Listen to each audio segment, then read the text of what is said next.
we might want to say a lot of the stuff that we think is influencing our kids, it might be at a surface level, but they're probably also just entertaining our kids. And maybe there's a difference, especially if you use the definition that I used. But here's how I would answer the question.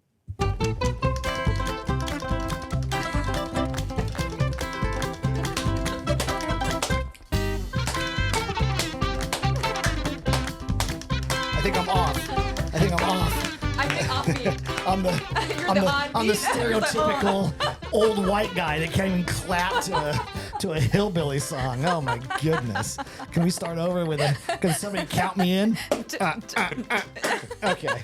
The kazoo's making a comeback. The kazoo. You're really into it though, Kurt. You gave your whole effort. It's an A for effort. A for effort. I'll tell you what. I always try. You always try. You know what? It's not for lack of effort. Well, hello, everybody. Welcome back to another episode of our On Purpose Parents podcast. Grace Yoon. Hello, everybody. Kurt, and our good friend, the wise producer, Chris. Now, also known as Breakwater Chris. Breakwater Chris. Did you Google this? Breakwater. Did you Google another surfing term for Kurt? Oh, you did? What in the world? He has a whole Google list. Breakwater. That's a thing, right? Breakwater. We'll get to Driftwood, that. Chris. Hold on. How many of these words do you recognize, Kurt? First of all, people who did not watch last episode. Last episode, Chris threw in board bender, thinking that was. He's now throwing in breakwater and driftwood. Yes, driftwood. Well, I mean, breakwater is a real thing. It's not. It has nothing to do with surfing. And driftwood is a real thing. There's just doesn't have to do with surfing. I went surfing this morning and there was driftwood everywhere, but we didn't really make note of it, and it certainly didn't change. Not part of your nickname. It did not enhance the surfing one way or the other, but it was there. I feel like after these two episodes, I feel like you two do need to go on a surfing date together and see what happens. No, Kurt keeps saying no. No, I that's not fair. I would happily take Chris surfing. It's just that he doesn't really want to go. True story. He talks a big breakwater game, but he doesn't really want to. Last time I surfed was a couple of years ago. Yeah. And I had lost a lot of weight. Yes, you look good. Before I went out. You still look good, by the way. Thank you. My ring was loose, so I lost my wedding ring. Oh, I came back in and it was gone. I lost my wedding ring surfing also. What? Oh gosh! Is that a thing? Well, I mean, if your wedding ring's not super tight, it gets wet, and just slips off. Yeah. Wow. Well, let me. You lost yours. Yeah. I'm a fidgeter. You fidgeted it off? So I took it off. Oh, okay. And I was playing with it in the ocean for some reason. While you were surfing? Yes. While I was waiting, sitting on my board, waiting, and I took my ring off and I was looking at it. And I fumbled it. I fumbled it. So it's different than your experience. Grace, one of the things we surfers say is the ocean takes what it wants. The ocean takes what it wants. It didn't give it back like Moana. Again, that's very true. I've just never heard the phrase. Well, I'm glad to get the information from you surfers. It's also true that you should change your oil every 4,000 miles. But that has nothing to do with surfing. Oh, my goodness. All right. Wow. We're sorry, everybody. Hey, we are jumping in. Today's just a one-hit wonder, a one-off topic based on a question that we received that felt like it warranted its own episode as opposed to being lumped in with last episode's Q&A. Yes. So, Chris, we'll just jump right into it because we have killed way too much time. We've surfed the time too much. How can I be a bigger influence than influencers? Oh, gosh. That's so good. A bigger influence in my child's life than influencers are. Yeah. Okay. That's a very modern question. That is. Questions parents did not ask 15 years ago. Right. Because 15 years ago, if you said, how could I be a bigger influence than influencers? It would just be, what do you mean? Yeah. But now you say influencers, everyone knows who has the 50 million subscribers, who has the likes. There's the, did you see this on TikTok? Right. And did you follow the latest trend? Yep. And it's booming as an economy. Like people are doing that as a job. People make a living. Yeah. And before we jump into it, there's always been influencers. It's a new word, Yes. and Instagram and TikTok and those have made it a different platform. Right. But when I was a kid, there was still teen idols and celebrities and athletes and people that we looked up to. And 20 years ago, 15 years ago, Charles Barkley, the famous basketball player, made a famous quote that he got lit up for. Oh, yeah. And he said, "Hey, mom and dad, I'm not a role model." Because he was under all this pressure to behave a certain way and act a certain way because he's an influence. That wasn't the word Right. back then. Yes. But he stuck up for himself and said, "I'm not a role model. You're a role model. Like don't put it on me." And so influencers have always been around. They've Yes. always been around. It's just maybe a little bit heightened now. It's a little bit more of a thing. It's coined It's more in with our this vernacular. platform. Yeah. No, So- that's a really great point in that the question of how can parents be a greater influencer than influencers of any time season, there will always be people out there influencing your children. Right. And how can you be more influential Yes. than those Yeah. people? Yeah. There we go. All right, so we're going to jump right in. So I have a few thoughts. My first one is actually not a practical tip for what parents can do with their children. I have a couple of my other points are along that line, but this one is more speaking to the parents about how they view themselves.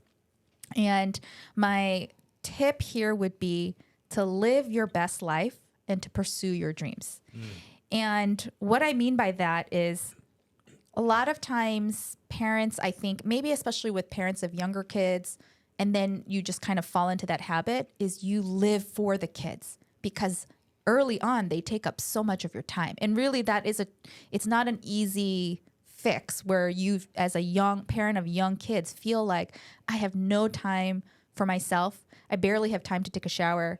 Like I have no hobbies anymore. I have no dreams. My dream is to survive. And for that season, I think that's okay. Right. But the danger is that as your kids get older and as you start to have a little bit more autonomy, as your kids gain in independence, it's easy for parents to just stay stuck in that rut or that habit of only living for your kids and not having any personal hobbies, not pursuing your own things, and then starting to feel guilty if you do. Like if Right. you kind of have something else of an interest that's not kid oriented, then you're like, oh, I'm not being a good mom. I'm not Right. being a good dad.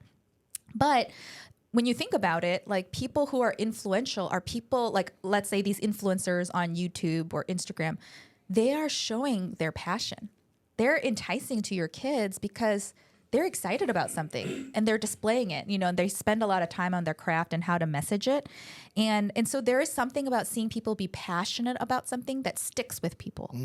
And I remember even as a kid, I mean, it could be something small. I mean, we're not talking about like these grand dreams that you have to sacrifice everything for. Not that, like, I'll just give a couple small examples. Like I remember my mom one time was like, I love this song. This is a song called Life Song. And she kept playing it on loop. And she's like, I love this song. It's like so good. And she's like, I feel so inspired by it. And it just made me, like every time I hear that song, I think about my mom. And I remember around that time, I paid attention to that song more. She influenced me in that Right. small way to be like, oh, what's up with this song? Like, what's going on? Like, why is she so happy? What's with these lyrics? I paid more attention to that. It's a very small example. Another example is we were at an Airbnb with my parents. I think it might have been middle school, high school. And in the morning, my dad wakes us all up. Or not an Airbnb, it was a bed and breakfast. They didn't have Airbnbs back then. And he calls us into this room and he's like super excited. And we were by the beachfront. And he had gone out in the morning and collected all of these rocks. And then he named them. And he had laid them out on the floor of our bed and breakfast. And he was like, look, this one is the galaxy. Because it's like, all these dots. And my mom was like, you are going to take those rocks back to the beach right now. It's like, why are all these rocks in our room? So she was just like, oh, bother. But I remember as a kid actually thinking, oh, like it was a small thought and I solidified that in my adulthood is like, when I get older and when I'm an adult, I still want to be someone who has this wonder for life. Someone who looks at a rock and says, this is so cool. Right. Like I still want to retain that. I remember thinking that as a kid. He influenced you Yes. by being excited about his own stuff. His own stuff. And Right. again, like that's what I mean is I'm not saying like ditch your kids and pursue your like some sort of dream that makes you not available for your kids. It doesn't have to be these kind of, because that's the other extreme. I think Right. people are concerned that Sure. when you say live your best life, pursue your dreams, some parents might take that as ignoring Neglect. ignoring your kids or your responsibility. But it is important, I think, in this question of how to be a bigger influencer than the influencers is you have permission, not that you need my permission or our permission, but as a human being, you have permission to dream dreams and you have permission to pursue your passions. And actually that will make you a better parent. Yeah. And that will increase your influence Yeah. with your kids. That's good. It's good. That's it. That's it. That's my first point. Okay, so that was my first point towards the parents. And then my other point, I'll just jump right into it, is my first thought that's more what parents can do with their kids is personally meet their needs for likes and follows.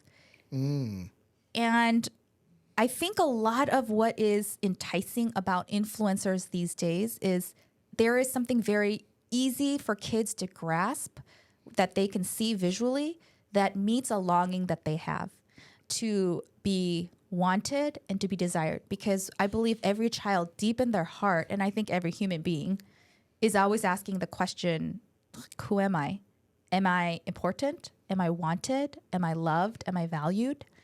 And influencers in this modern age, you can kind of see a affirmation of that Right. in the very tangible way. Like, whoa, this person has so many likes, so many positive comments, so many followers. It's almost this substitute for the longing that they have of like, wow, if only I am like this person, maybe I can also get the same kind of accolades this person has. And that will meet this inner need that I have, this hunger that I have to be a worthy person, to be wanted, to be valued, to be told I am loved, right? And they may not consciously be making that link, but that's there. And so I think one of the questions, if we're thinking as parents how to be an influencer, is asking ourselves, are we meeting that need? Because we are in a position as parents to best meet that need. The influencers, they can't give the kids love back. You know, they can only like entice them with their own, but it's a one-way street. Right. As parents, we have this gift that God has given us to directly speak into their lives and answer that question that they're longing for. Who am I? We can answer that. You are a child of God. You know, am I loved? You are loved no matter what. We can verbally, physically give them that gift and answer that question for them and repeat it and show them and affirm them whether or not they show it. So I just read this story online. It's from a book. I didn't read the book. I think it says the book is Finding Freedom Through the Intoxicating Joy of Irresistible Grace. It's a long. That's the title? Yeah. That's catchy. That's catchy. Yeah, I know. But By the way, I as a guy who has written a bunch of books that nobody reads, who am I to make fun of a title of a book that the amazing Grace Yoon is quoting on our podcast? Nobody's ever quoted one of my books in my life. Now you have to tell us one of your books so we can look it up, so our listeners can look it up and read it. Just give us one. You could plug a book. Well, do you remember them? For parents, I don't have a parent book. It's okay. Controlled Chaos, Making Sense of Junior High Ministry is for junior high youth workers. That's and then awesome. speaking of unnecessarily long titles, my most recent book is How to Be the Best Volunteer Youth Worker in the History of the World, which is very long. Why didn't you say in the history of the whole wide world? No, make it long. That's great. No, I wanna read That's these books. awesome. These are good. So this book, They book, have, both those books, they have changed the landscape of youth ministry. Oh, shush. Away. You know what? Since we're speaking of books that I've written, this is just a little aside. I should have mentioned this in our last episode. okay. One of the questions was about friends. Yes. 10 years ago, a buddy and me and a buddy? Yeah. A buddy and I? Which My buddy, is it? what is it? My the buddy. two of us. Well, what's the rest Well, of your I sentence? did, so it's a buddy and I. A buddy and I. Yeah. We wrote a series of books called the Middle School Survival Guide.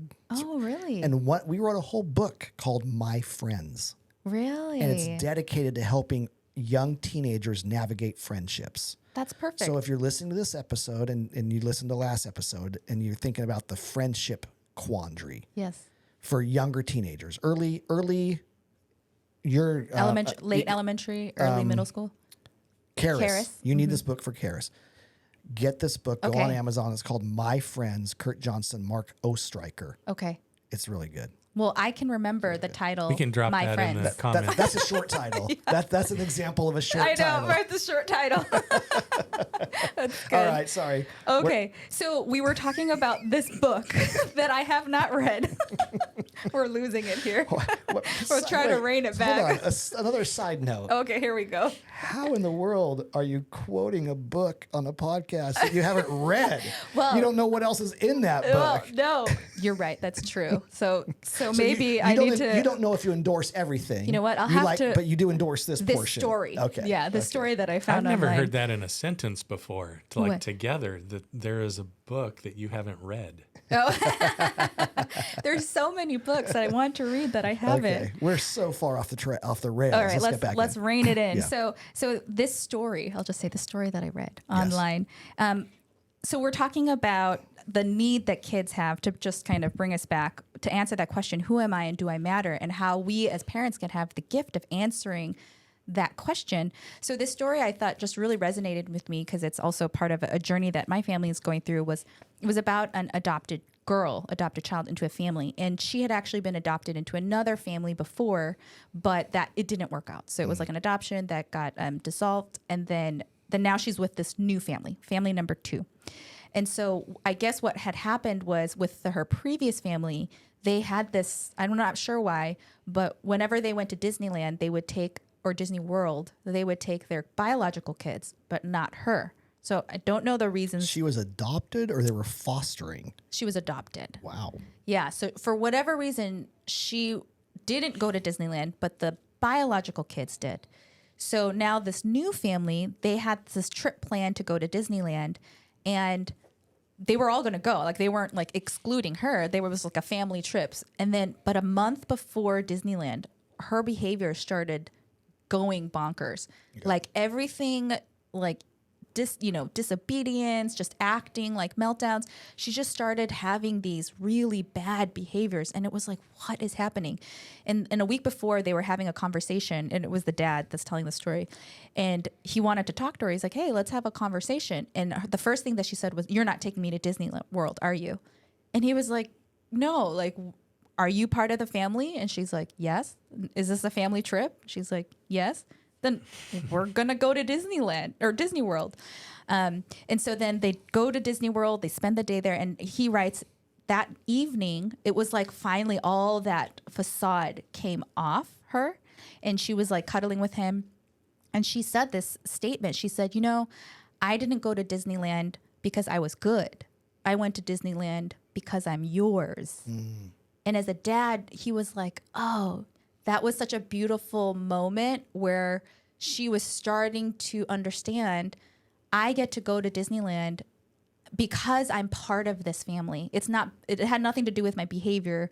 And it started to help answer that question, that longing that she has, that we all have as well, which is, who do I belong to? Am I worthy? Am I valuable? Am I loved? And what is it attached to?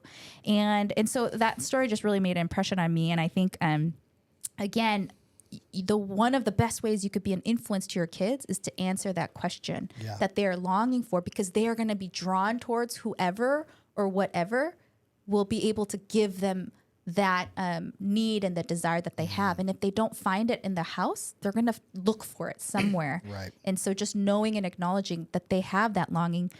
Couple quick tips of how you could do that. I mean, it could be in small ways. Like you may be a busy working parent, but you can give them, when they talk to you, like in that short moment, an undivided attention, eye contact makes them feel like, oh, wow, you're looking at me, you're seeing me, like I value you. It doesn't have to be long. You could do it with your words, like find the opportunities to say, I love you no matter what. you are so precious to me. Wow, like I'm just so impressed with what you did. You can be intentional in small ways, little small things to be able to answer that question to the longing that they have. Who am I? Yeah. And am I lovable? Right. And am I worthy? Yeah, that's so good, man. Oh man. Well, my thoughts are first. I would, and I don't know if this is an answerable question. It might even be rhetorical. But I would say to most parents who are wondering, like, how do I gain influence in my kid's life? How do I become the biggest influence? I would ask them, like, well, what do you mean by that? How do you define influence? That they do what you say? Is influence the same as obedience? Is that what you're really looking for? That I don't have to beg them. If I was a better influence, they'd take the trash out without me asking, right? Yeah. That's so what does influence mean? And once you define influence, which I think we know kind of what they're saying, but is how would you measure it? Yeah. Like, how would you even measure yourself up against these other influencers? Such a good question.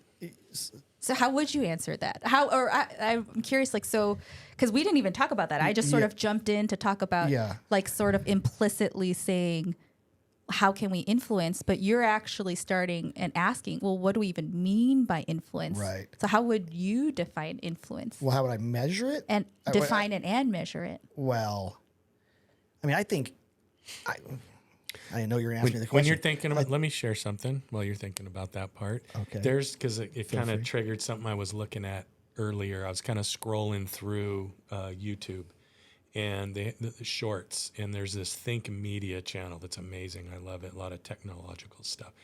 And they were talking about an influencer. There's this influencer named Grace Africa who has 1.2 million followers. She's a big influencer, right?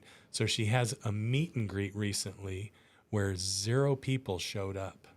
Out of all these people that were her followers, 0 showed up to that. And that was kind of a big story. And they were talking about, what is an influencer? Really? That's interesting. Yeah. Wow. Well, that's mind-boggling, actually. That I think this is not thought through because I know you're going to ask me that question. I think I would define an influencer as someone who you rub off on. Your presence in their life changes them in some way, marks them in some way. They think different. They behave different. They see the world differently because they know you or because you were part of their life, which by that definition, I don't know if that's the right definition. That's just how I define it. By that definition, most of the influencers aren't really influencers. They're entertainers. They're entertainers. So just because our kid is watching Dude Perfect on YouTube, is Dude Perfect influencing them? I mean, at a very surface level, probably. Right. Maybe some words. Or some but are slang. they really influencing, or are they just entertaining them? Right. Because going back to my first thing about, like, we've always had influencers. I spent hour upon hour when I was in high school in between football practices during summer, during two-a-days. I would go home and I would watch, like, reruns of Bonanza. Well, was Bonanza an influencer in my life? Did I like walk and talk like Little Joe, or all the? I don't even know what Bonanza is. It's a Western, an old Western. It was old when I was in high school. Gotcha. Which is why it was on reruns every day, right? Yeah. So we might want to say a lot of the stuff that we think is influencing our kids, it might be at a surface level, but they're probably also just entertaining our kids. And maybe there's a difference, especially if you use the definition that I used.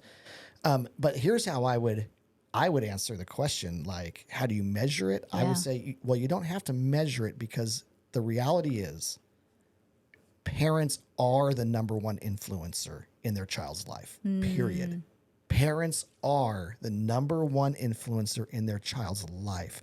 And it looks different through every age and stage of parenting. But we spend more time with our kids. We speak more strongly into their lives, more directly. We know them the best. We're their number one influence, and that can be good. And if we're not careful, it can be bad, right? But we are their number one influence. And so I would say to the mom or the dad that asked the original question, instead of worrying about how do I become more influential than the influencers, I would say embrace your role as the number one influencer. That is yours by default.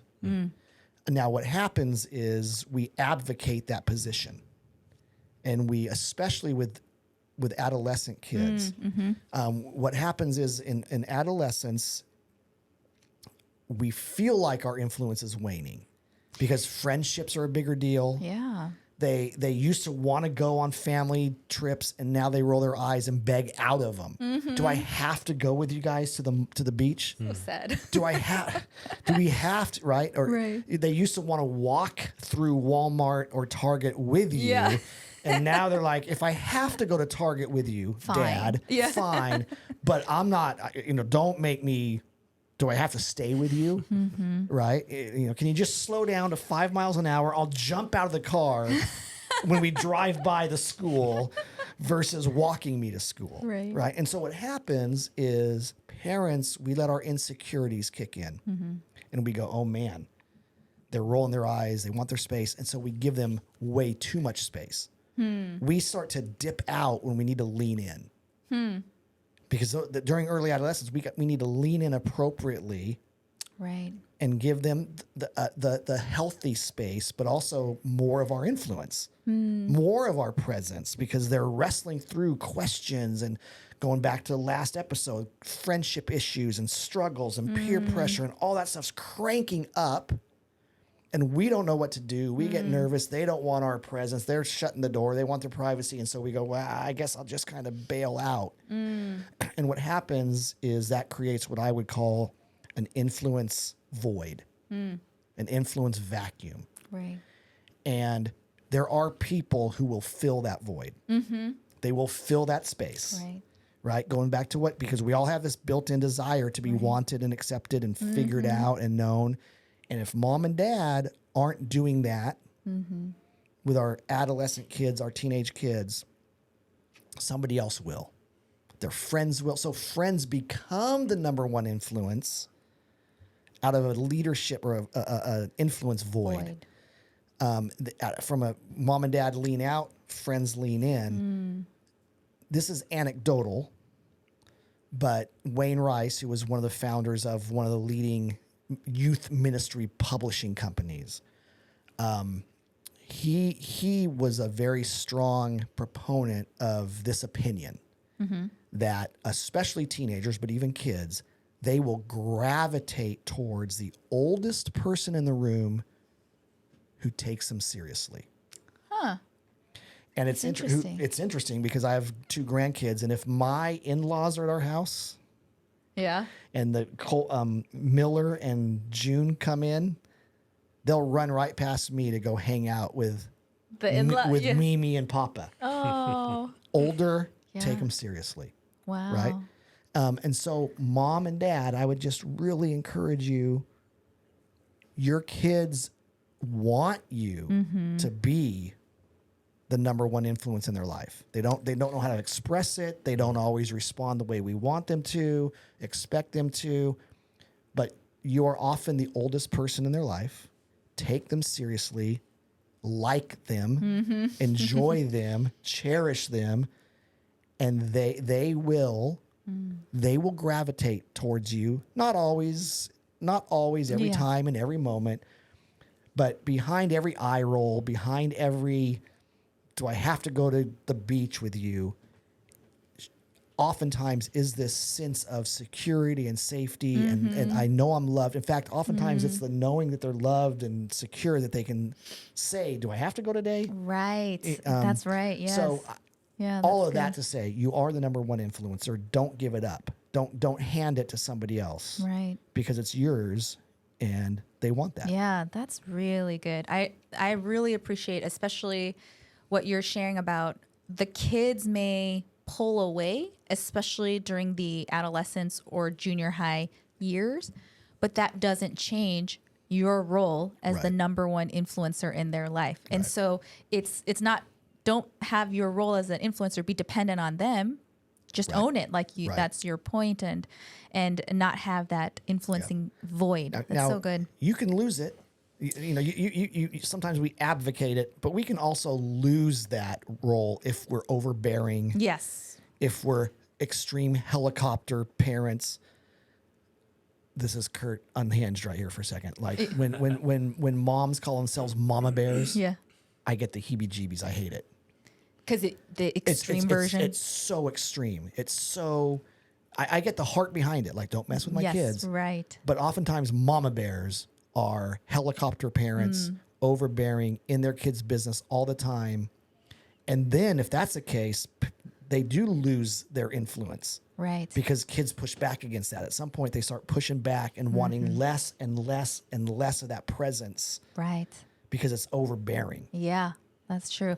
That actually leads really well into my last point about how to be a strong influence. And like you were saying, you're going to be an influence no matter what. How do you be a positive influence? How do you be a lasting influence? Is to balance both the boundaries and bonding. So boundaries and bonding. And I think as parents, sometimes we can, depending on our personalities, we might err towards one side. So if you are a boundary, leaning parent, you may influence by being really strict, using punishment, being critical. Like sometimes it can get really negative with like shaming, but you are all about the rules. And in a way, you are influencing your kids because your kids are going to listen to you. But they may be either listening to you out of fear at first or then out of resentment. Yeah. And it's not an influence that's long lasting. When you're out of the picture, they're going to be like, all the things my parents told me not to do, I'm going to go do it now, Right. because they were overbearing, like you were saying, when you take something to the extreme.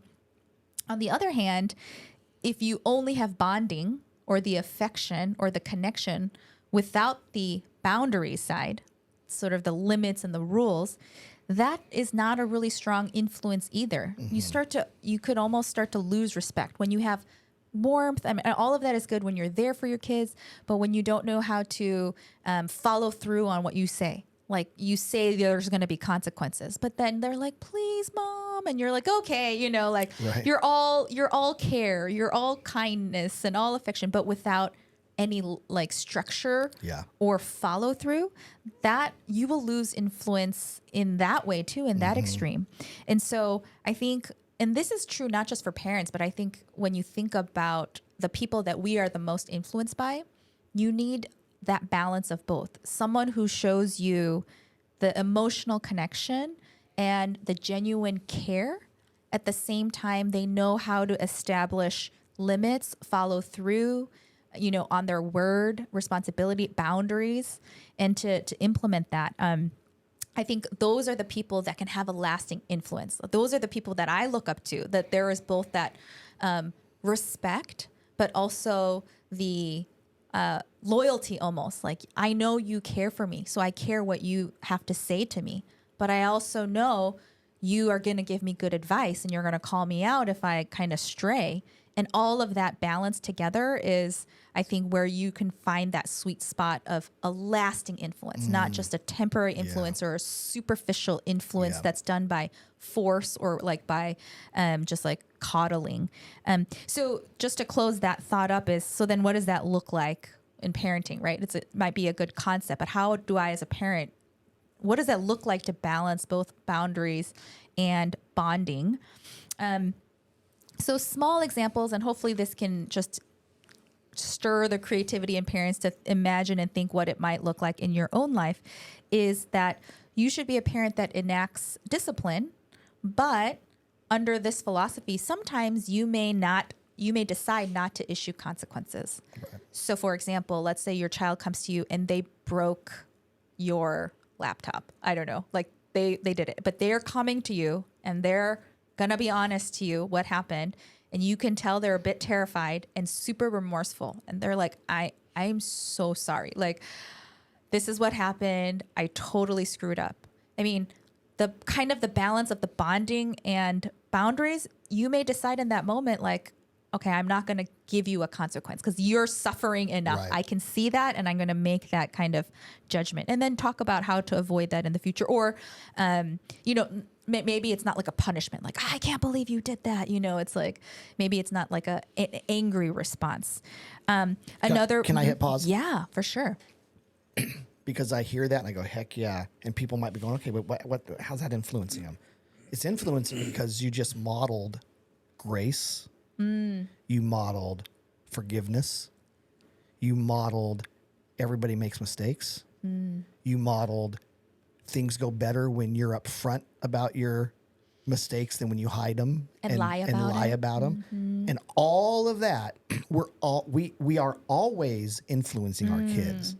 Everything we do as a parent is teaching and influencing our kids all the time. That's good. And so just something that basic has about a dozen influential lessons in that one moment of how you responded when your child came to you and acknowledged and admitted and was forthright about something that went wrong. Right. Yeah. That's so good. That's such a great recap. And then like one other thought would be, giving words of understanding before you give advice or consequences. So that's kind of another way you could balance both the boundaries and bonding is like, hey, I understand you really wanted to go hang out with your friends tonight. And I get that doesn't feel great that you're going to miss out. But, this is the consequence of whatever happened. And tonight you're going to be home or something. I don't know. Right. But like you can kind of navigate that way. And also the other thing is if something happens, never to punish the feeling that a child has, but to then as a parent, you have the right to put limits on the behavior. And I think sometimes we commingle it. It's like, why are you always like this? And you always get so impatient. But you could acknowledge if they're feeling angry or impatient about something, never to minimize that feeling. You could say, I get it. Like that made you angry. Your child is entitled to their feelings. Those are human, characteristics. It's part of our nature. It's part of who we are. You could acknowledge that feeling and then say, but you know what? I'm putting a boundary on this behavior. Like we can't do this. We can't accept it. So it's very subtle, but to be able to parse out, hey, I acknowledge what you felt. Yeah. That's your feeling. That's legitimate. That is a real thing. However, we don't throw the truck at your sister's head. Who's like 6 months old. Like you are not going to do that. And there are consequences to that behavior when you do that.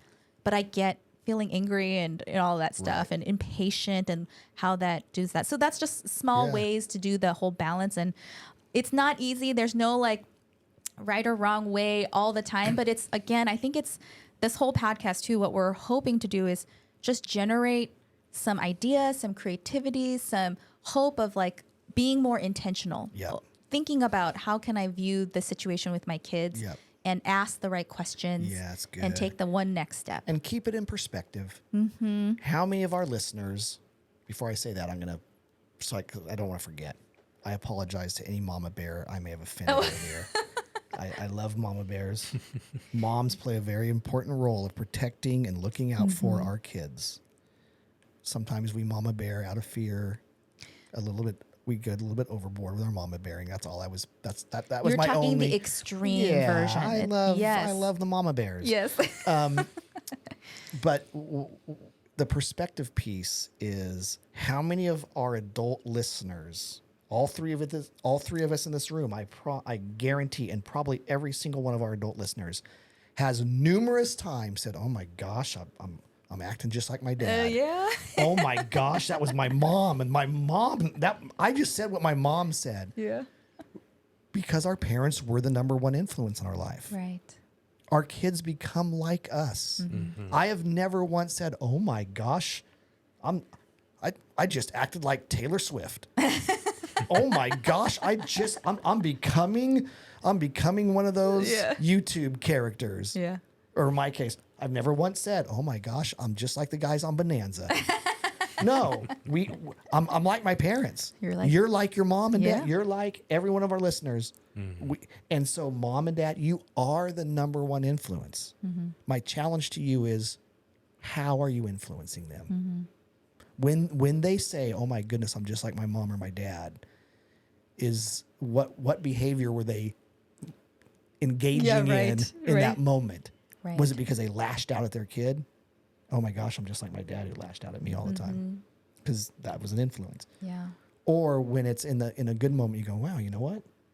I'm just like my dad, because he used to ask good questions or whatever. So, and it doesn't mean that you have to be perfect. correct. Because like you were saying in that example of showing grace, you modeled so many things like kindness, mercy, kind of discernment of what's appropriate in what situation, but also by being imperfect parents that are vulnerable, authentic, and growing. That is a powerful influence. Oh, I really screwed up this time. Sorry, kids. This is like how I'm learning through this. And so being an influence, there doesn't need to be this pressure to be the perfect parent. It's just being who you are, who God called you to be today, and stepping into that one step at a time, and just being intentional about it. God will allow you to be an amazing influence, not out of your perfection, but out of your love and your authenticity. Social media influencers will grab our kids' attention. They can't grab their hearts like we can.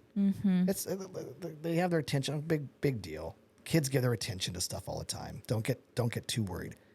You get to grab their hearts, and that's an influencer. And that's beautiful. Everybody, thanks for watching. You can watch right up here any of our previous episodes, or at least the last 2 or 3. If you want to subscribe, right down here.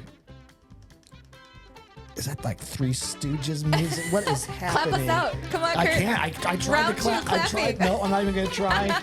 We will see you next time. Thanks, everybody. Bye.